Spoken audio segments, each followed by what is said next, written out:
High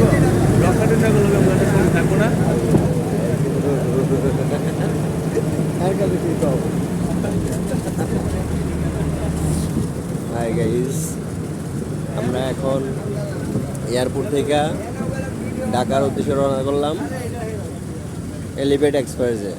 এই হলো elevate এক্সপ্রেসের টোল।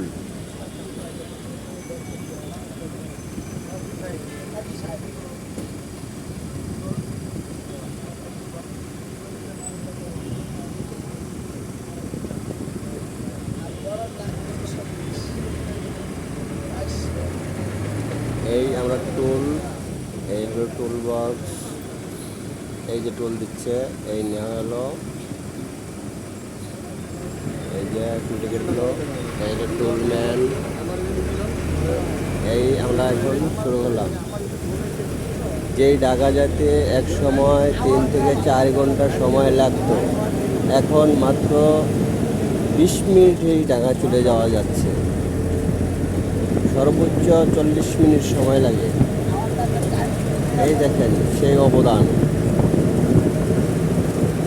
আমরা দেখতে দেখতে চলে যাচ্ছি ঢাকা থেকে। বাংলাদেশের অবদানের কথা বলার মতো নয়।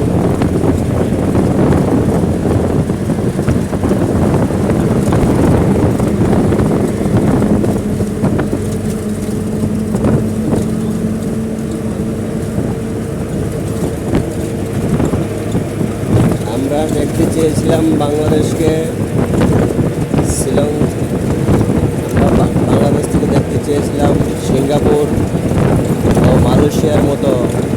কেউ ফট করে মাঝখান দিয়ে এসে আমেরিকার স্বপ্ন দেখে এই বাংলাদেশকে নিয়ে গেছে শ্রীলঙ্কা ও পাকিস্তানের দিকে। আমরা এখন কী করব? কিছুই করার নেই। যে বাংলাদেশের স্বার্থের বাংলাদেশ, স্বার্থের জন্য তারা সব কিছু করতে পারে।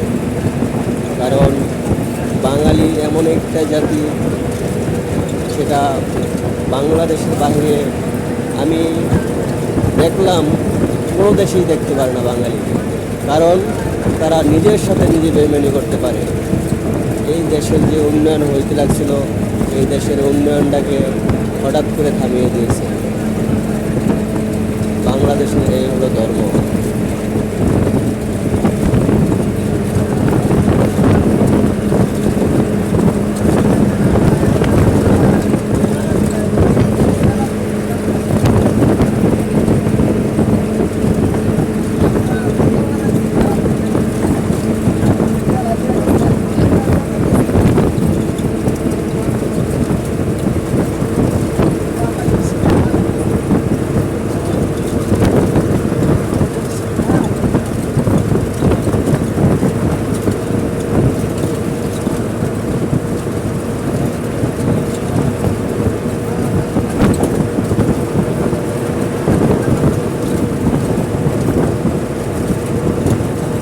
বলেন তো আপনার এটা কোন জায়গা?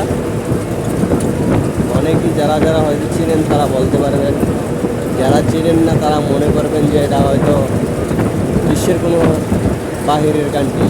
আসলেই না, এটা বাংলাদেশ। বাংলাদেশে অনেক কিছু আছে হয়তো আমরা জানি না, যেটা হয়েছে আমরা হয়তো বুঝি না। আমরা চলার পথে অনেক কিছুই দেখি, হয়তো মনে রাখি না, মনে রাখতে পারি না। এই আমাদের বাংলাদেশের চিত্র, মানচিত্র। এই বাংলাদেশে অনেক কিছুই আছে, অনেকে হয়তো জানে না। ওই যে সামনে দেখা যাচ্ছে হোটেল রেডিসন।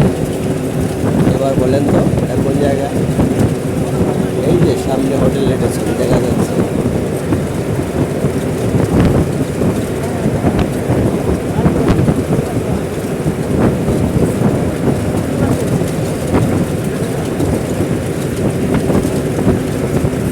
এই হলো হোটেল রেডিসন।